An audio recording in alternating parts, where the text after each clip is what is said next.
En 1927 Fritz Lang filmó algo que no debería haber sido posible. No porque la tecnología de la época fuera limitada, aunque lo era, sino porque lo que aparece en esas imágenes va más allá de la ciencia ficción, más allá de la crítica social, más allá de cualquier categoría simple que la historia del cine suele usar para archivar esta película. Metrópolis no fue hecha solo para ser vista, fue construida como si fuera leída, como un texto cifrado capa por capa, donde cada símbolo carga un significado que la mayoría de los espectadores nunca va a alcanzar. Y en el centro de todo, escondido dentro de una de las escenas más perturbadoras jamás puestas en celuloide, hay un dios antiguo. Su nombre es Moloch. Y lo que la película hace con ese nombre no es una cita histórica, es una puesta en escena. Y si todavía no conoces Camino Etéreo, suscríbete al canal ahora para no perderte nuestros próximos videos y abre tu mente para ver lo invisible. El año es 1925. Alemania está emergiendo de las ruinas de la Primera Guerra Mundial, ahogando la devastación colectiva en el hedonismo vertiginoso de la República de Weimar. Cabarets, jazz, expresionismo y una fascinación creciente por lo oculto que barrió los círculos artísticos de Berlín como una marea. Es en ese ambiente donde Fritz Lang y Thea von Harbou conciben Metrópolis. Ella era hija de una familia noble prusiana, educada por tutores privados, profundamente familiarizada con mitos, tradiciones esotéricas y simbolismo hermético. Él era hijo de madre católica y padre de origen judío y demostraba una capacidad impresionante para usar símbolos universales con precisión quirúrgica, como si supiera exactamente qué estaba evocando en cada encuadre. Juntos imaginaron un enfrentamiento apocalíptico entre luz y oscuridad, orden y caos. La estética que eligieron no fue neutral. Mezclaba ciencia futurista y magia oculta medieval de una forma tan integrada que muchos escenarios parecen sacados de un grimorio del siglo XVII. Es difícil mirar ciertos encuadres de la película sin tener la sensación de que hay un segundo texto corriendo por debajo de lo visible, una segunda narrativa destinada a quienes saben leer. La ciudad que crearon es vertical. Eso no es un detalle arquitectónico, es una declaración filosófica. En lo alto, jardines eternos, palacios de cristal, terrazas donde la élite intelectual vive fuera del tiempo y del esfuerzo. En la base, enterrado en el subsuelo, en turnos agotadores. El infierno de las máquinas, donde los obreros se mueven como engranajes dentro de un mecanismo gigantesco que nunca para, nunca descansa, nunca reconoce que lo que opera es humano.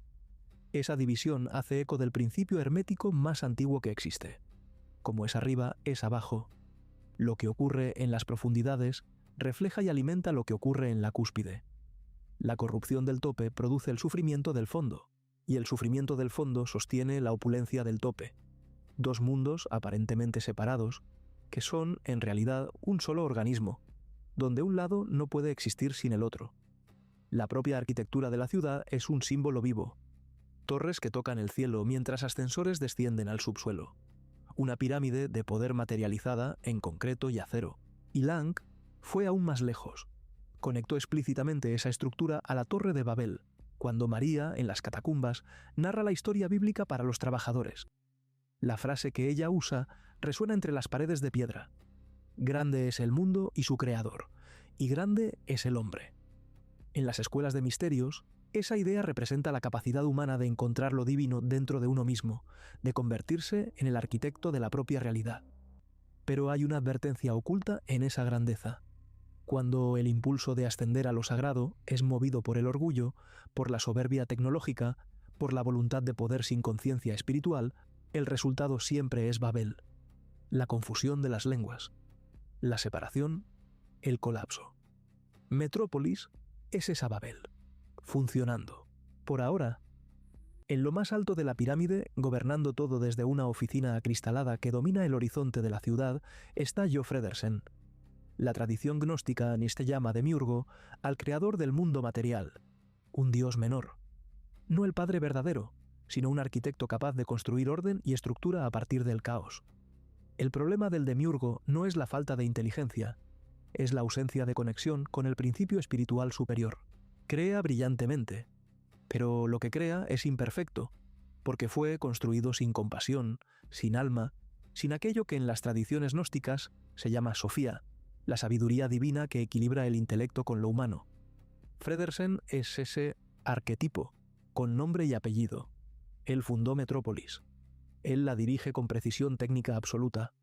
Su ciudad es una obra maestra de eficiencia industrial y un desierto espiritual completo. Mira a los trabajadores del subsuelo de la misma manera que un ingeniero mira piezas de una máquina con fallas.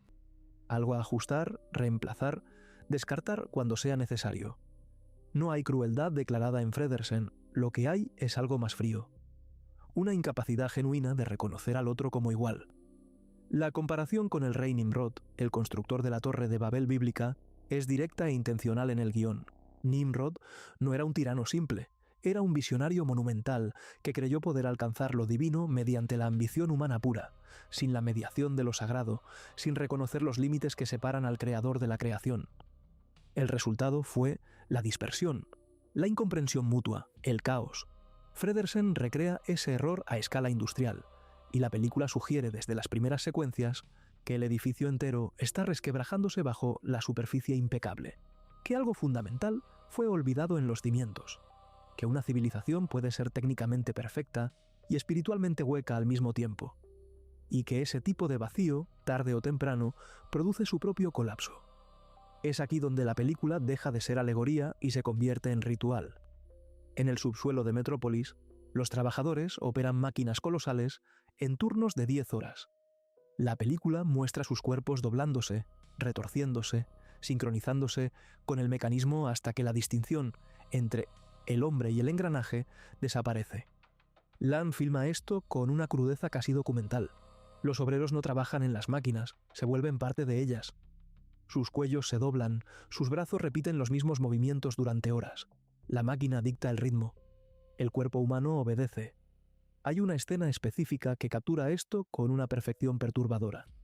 Un trabajador solo frente a un panel circular de palancas y medidores, empujando manivelas de un lado al otro en el mismo ángulo, en el mismo tiempo, repetidamente como las agujas de un reloj que no para. La cámara encuadra al hombre y a la máquina juntos hasta que resulta genuinamente difícil decir quién está operando a quién. Cuando uno de los generadores se recalienta y colapsa, los trabajadores a su alrededor no pueden controlarlo. Y es en ese momento cuando Freder, el hijo de Fredersen, que bajó al subsuelo por primera vez y está viendo ese mundo con ojos que nunca fueron entrenados para ignorarlo, tiene una visión. La máquina se transforma. El generador de energía se convierte ante sus ojos en el dios pagano Moloch, una entidad colosal con la boca abierta como una fornalla, devorando trabajadores uno a uno como ofrenda. Los obreros no están solo trabajando, están siendo sacrificados. Moloch es una de las deidades más antiguas y perturbadoras del registro histórico. Mencionado en el Levítico, en Reyes y en otras escrituras antiguas, estaba asociado al sacrificio de niños, específicamente mediante el fuego. Civilizaciones enteras lo veneraban con rituales elaborados, donde se entregaban vidas a cambio de prosperidad, poder, protección. Lo que Fritz Lang hace en esa escena no es ilustración histórica, es un diagnóstico. La máquina industrial, está diciendo, es el Moloch moderno, el trabajo forzado, repetitivo, deshumanizante, ese que dobla cuerpos, que roba años de vida, que transforma seres humanos en piezas descartables dentro de un sistema que nunca los reconoce como algo más que eso. Es sacrificio ritual. Solo que ahora el altar no es de piedra, es de acero, y el fuego que consume no es llama abierta, sino la lenta combustión del esfuerzo sin sentido, de la vida drenada en turnos que se repiten sin fin. La tradición gnóstica tiene un nombre para las fuerzas invisibles que se alimentan de esa energía: arcontes, entidades o sistemas que extraen la vitalidad humana a través de la ignorancia, el sufrimiento y la esclavitud material, que se sostienen no por lo que producen, sino por lo que consumen. No es necesario aceptar la cosmología gnóstica de forma literal para reconocer la estructura que describe: sistemas que perpetúan el sufrimiento humano como mecanismo de autosustentación, que necesitan que el trabajador no perciba lo que está ocurriendo para seguir funcionando. Freder lo ve. Y esa visión, ese momento de consciencia brutal que no puede deshacerse una vez que sucede, es lo que despierta en él algo que su padre nunca tuvo: el corazón. Ahora necesitamos tu ayuda. Dale me gusta al video para abrir la opción de impulsarlo dando hype. Esto ayuda a YouTube a recomendarlo a más personas y contribuye al crecimiento de nuestro canal.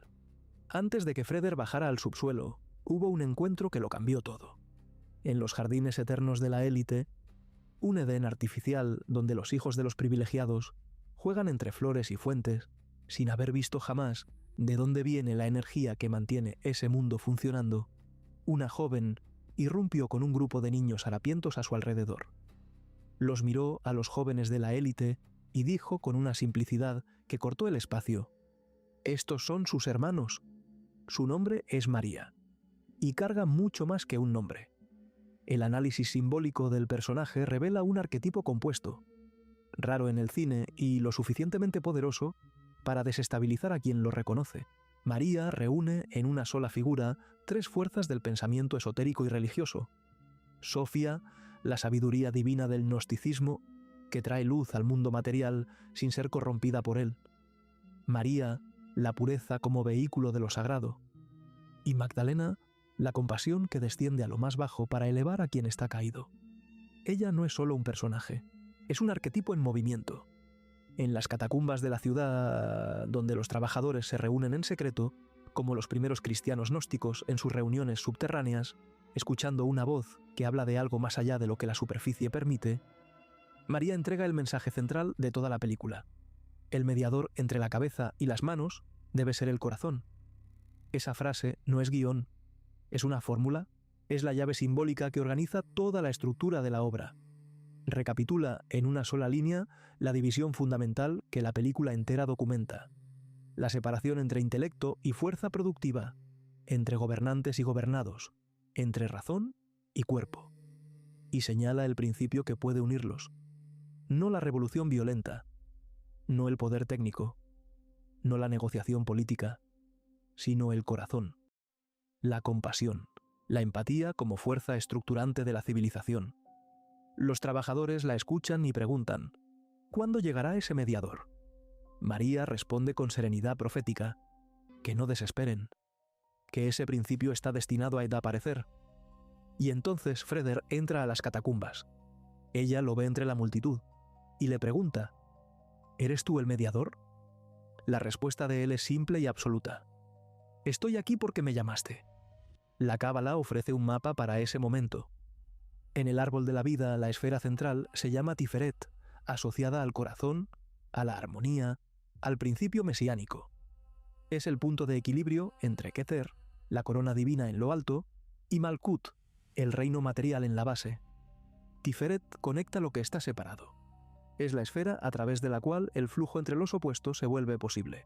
Y en ella reside el principio del mediador: el Cristo, el Redentor, el ser humano que voluntariamente ocupa el centro para que los extremos no se destruyan mutuamente.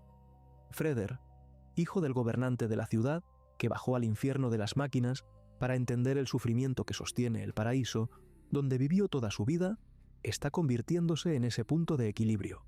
Pero antes de que la fórmula pueda cumplirse, algo necesita ser destruido primero, y otra cosa necesita ser creada. En el centro geográfico de Metrópolis, entre el tope y el fondo, entre el palacio de Fredersen y el subsuelo de los obreros, existe una casa antigua. No combina con nada de lo que la rodea. Es una construcción que existía antes de que la ciudad fuera levantada, y en la puerta, tallado en la madera, hay un símbolo que no deja lugar a dudas sobre qué es ese lugar: un pentagrama. El pentagrama con una punta hacia arriba es, desde los pitagóricos, el símbolo de la armonía espiritual sobre la materia. Las 5 puntas, representando los 4 elementos clásicos coronados por el éter. ¿El espíritu que organiza a los demás? Los hermanos pitagóricos lo colocaban en sus puertas como señal secreta de iniciados. Fritz Lang lo coloca en la puerta de Rotwang. Adentro vive el científico, el mago, el hombre que tiene un pie en la ciencia y otro en el ocultismo, exactamente como los propios pitagóricos tenían. Para la película, ese detalle de escenografía no es decoración, es presentación de personaje. Rotwang perdió la mano derecha creando el androide. Ese detalle es simbólico y preciso. Es un mago de mano izquierda, aquel cuya práctica es transgresora, individualista, que persigue objetivos más allá de cualquier ética colectiva o limitación impuesta por lo sagrado. Un ocultista que usa el poder para satisfacer el ego, no para servir a la iluminación. Y el combustible de toda esa obra es un único nombre: Hel. Hel era la mujer que él amó, la mujer que se casó con Fredersen, la mujer que murió, y Rodwan nunca pudo aceptar esa pérdida, lo que en la práctica significa que nunca pudo aceptar su propia finitud, su propio límite humano. En su casa hay un santuario dedicado a ella, y aquí el simbolismo va hondo. En la mitología nórdica y germánica, Hel es el nombre de la diosa que reina sobre el reino de los muertos. El amor de Rodwan por Hel es literalmente un amor por lo inalcanzable, por lo que la muerte se llevó y que ninguna magia puede verdaderamente restaurar. Ese amor lo atormenta hasta la locura, y de esa locura nace su obra. En el laboratorio de Rodwan, el pentagrama aparece de nuevo, pero esta vez invertido. La diferencia no es cosmética. En la simbología tradicional, el pentagrama invertido representa la inversión de lo sagrado, la materia dominando al espíritu, la subversión del orden natural. Es el símbolo clásico de la magia negra. No porque el pentagrama en sí cambie de naturaleza, sino porque la inversión de la orientación cambia lo que invoca. La creación del androide ocurre en un ritual que la mayoría de los espectadores nunca ha procesado conscientemente en toda su profundidad. María es capturada y atada a un aparato dentro del laboratorio. Anillos de energía circulan alrededor del androide inmóvil.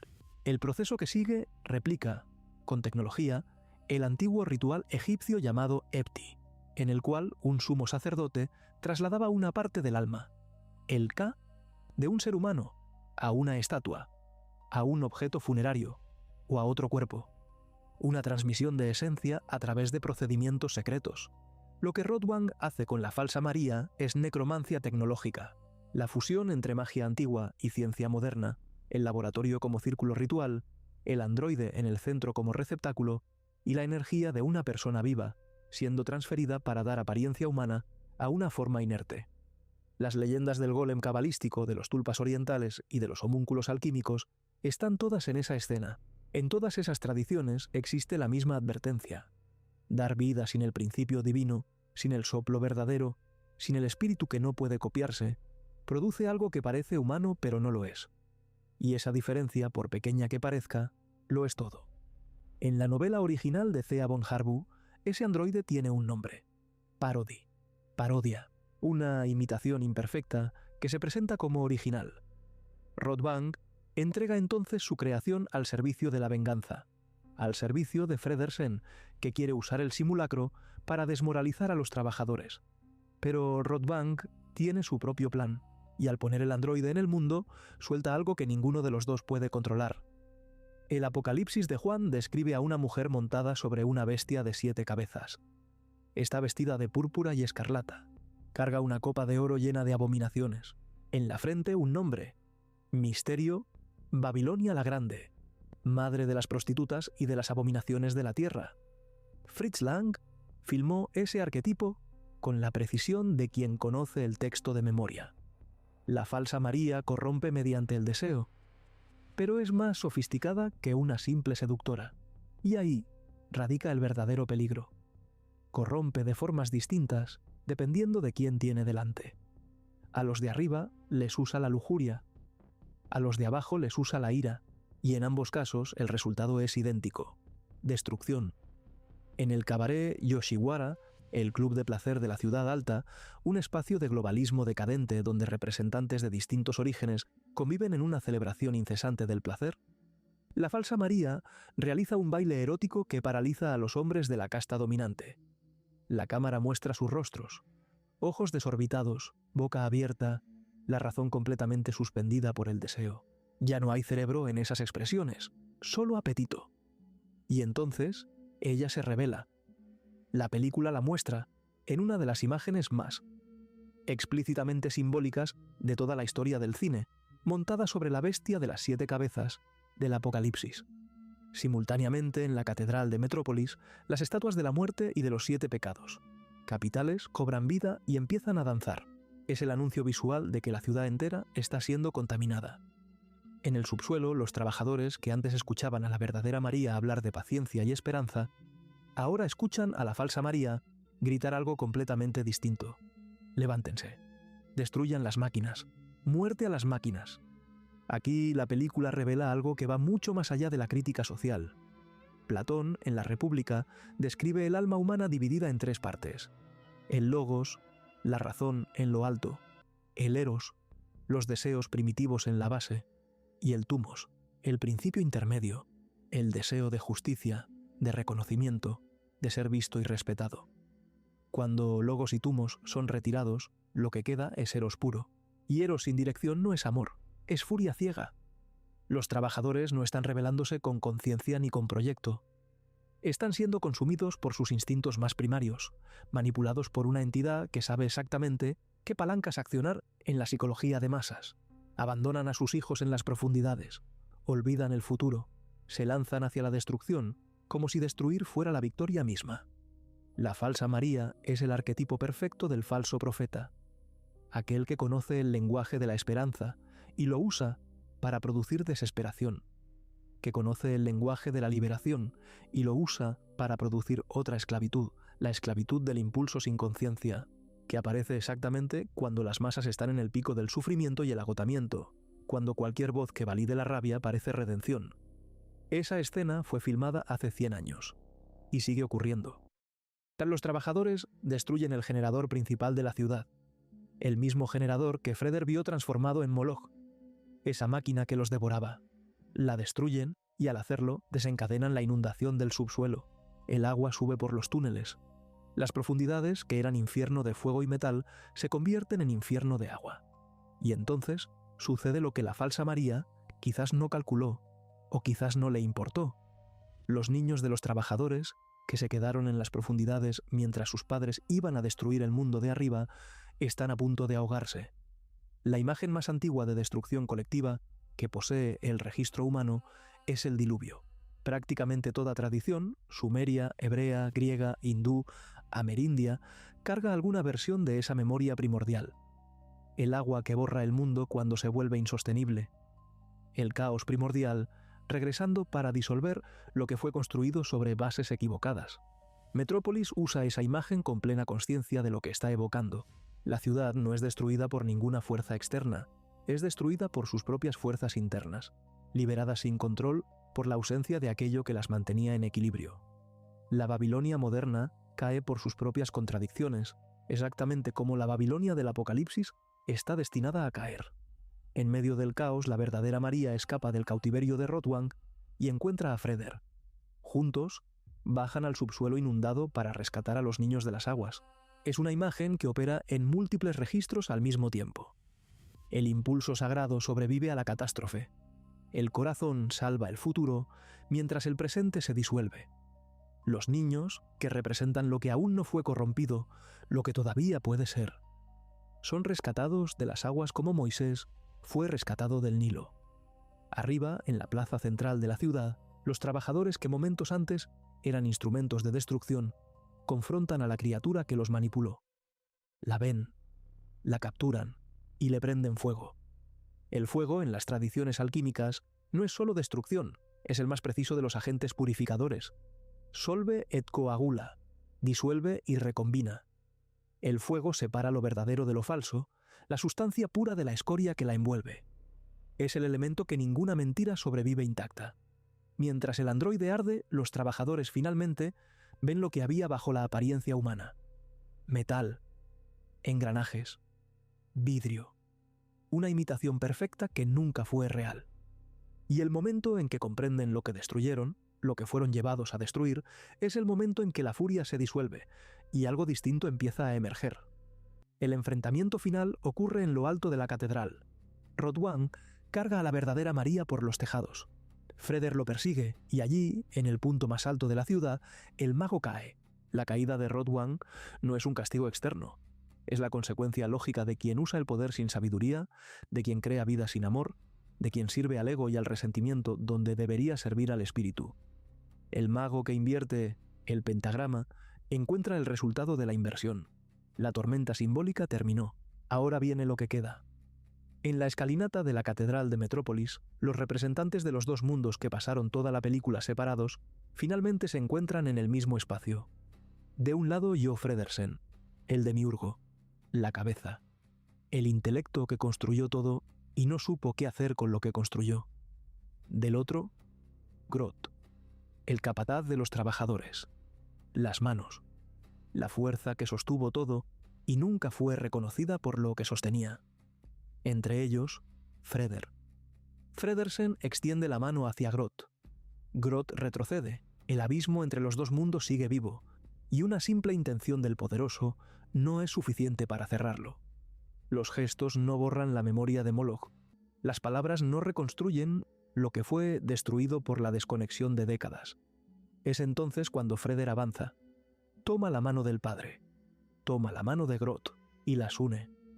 Es un gesto que dura segundos en pantalla, pero la película lo encuadra como lo que es: el cumplimiento de un ritual, la realización de una fórmula que fue enunciada en las catacumbas y que todo el caos posterior intentó y no pudo impedir.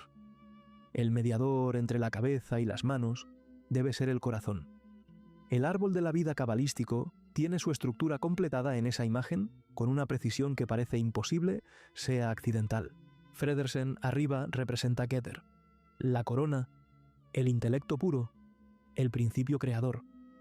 Los trabajadores en la base representan Malkuth, el reino material, el cuerpo, la acción sin visión espiritual. Freder en el centro es Tiferet, el corazón, el punto de equilibrio, la esfera mesiánica asociada a la belleza, la armonía y la figura del Redentor. Tiferet es el punto donde el flujo de arriba y el flujo de abajo se encuentran y se integran. Es el corazón del árbol. Y Freder, al unir físicamente las manos de los dos extremos, está cumpliendo exactamente esa función. No eliminar ninguno de los polos, no destruir la cabeza ni subyugar las manos, sino crear el punto de contacto que permite que los opuestos coexistan sin aniquilarse. La catedral no es un escenario accidental, es el centro simbólico de la ciudad, el único espacio que nunca perteneció ni al tope ni al fondo, sino al principio que trasciende la división, la casa de lo sagrado como territorio neutral donde los opuestos pueden encontrarse. Y no es casualidad ahí que la reconciliación final ocurra allí, en la casa del corazón, en el corazón de la ciudad. Metrópolis no termina con la destrucción de la ciudad. Termina con su reconstrucción, no en piedra y acero, sino en relación. El cuerpo político, dividido entre cerebro y manos, encuentra finalmente el corazón que estuvo ausente desde el principio. La fórmula alquímica se completa. Solve et coagula. Lo que fue disuelto por el caos es ahora recombinado bajo un nuevo orden. El rito de paso colectivo, el que las antiguas escuelas de misterios escenificaban en sus iniciaciones, como muerte y renacimiento simbólicos, se cumple para una ciudad entera. Metrópolis muere como era, y renace como algo que todavía no tiene nombre. Si llegaste hasta aquí y sientes que todo esto tiene sentido, suscríbete al canal, activa las notificaciones y no olvides dar ese hype al video. Y la mayoría de los análisis de esta película se detienen en lo obvio: la desigualdad económica, la explotación del trabajo, la distopía tecnocrática. Y sí, todo eso está ahí. Pero detenerse ahí es ver el escenario e ignorar el ritual que se está escenificando dentro de él. Lo que Fritz Lang y Thea von Harbou enterraron dentro de esas imágenes va mucho más profundo.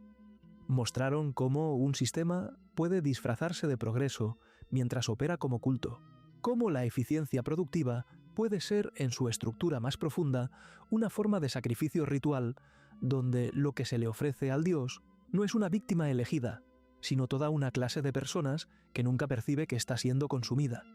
Cómo la máquina, cualquier sistema, se convierte en Moloch en el momento en que deja de servir a lo humano y empieza a exigir que lo humano la sirva a ella. Mostraron también cómo las masas pueden ser manipuladas no por la fuerza bruta, sino por la emoción, por el miedo, el deseo, la rabia, transformadas en instrumentos de su propia destrucción por un simulacro que habla con la voz de la liberación. Un falso profeta siempre habla el idioma de quien quiere manipular. Conoce la herida, sabe exactamente dónde presionar. Y mostraron que ninguna de las fuerzas aisladas es suficiente para producir algo verdadero. Ni la razón técnica fría de Fredersen, ni la revuelta instintiva de los trabajadores, ni siquiera la magia de Rothwang, que tenía poder real pero lo puso al servicio del resentimiento y cosechó destrucción. Lo que salva en la película es el principio que las tradiciones esotéricas más antiguas nombran de formas distintas: Logos crístico, columna del medio, principio mercurial, Taiferet, corazón, pero que todas describen de la misma manera. La capacidad de equilibrar dualidades, de mediar opuestos, de crear contacto entre extremos que, sin ese contacto, inevitablemente se destruyen. Eso no es política. Es cosmología. Es una lectura de la estructura profunda de la realidad a la que culturas separadas por milenios llegaron de forma independiente a la misma conclusión. Y es por eso que Metrópolis sigue latiendo después de casi 100 años. No porque haya predicho la tecnología, aunque lo hizo con una precisión desconcertante. No porque haya anticipado la manipulación de masas, aunque lo hizo, en detalles que se vuelven más nítidos cada año, sino porque describió una estructura más antigua que cualquier sistema político o periodo histórico específico. La estructura de una civilización que perdió el corazón y está intentando funcionar sin él. El Moloch que Freder vio no desapareció cuando la máquina fue destruida en 1927. Cambió de forma, cambió de altar, cambió de nombre. El sacrificio continuó, solo que ahora, la mayoría de las veces, el fuego no es visible, y quien alimenta la fornalla rara vez percibe que lo está haciendo. Y la falsa María, esa voz que habla el lenguaje de la esperanza para producir destrucción, que sabe exactamente qué palancas accionar en la psicología colectiva para transformar sufrimiento en furia y furia en instrumento. Esa voz tampoco desapareció. Se volvió más sofisticada. Lo que Fritz Lang filmó en 1927 no fue ciencia ficción sobre el futuro. Fue un espejo con 100 años de anticipación. Y todavía estamos aprendiendo a mirarlo sin cerrar los ojos.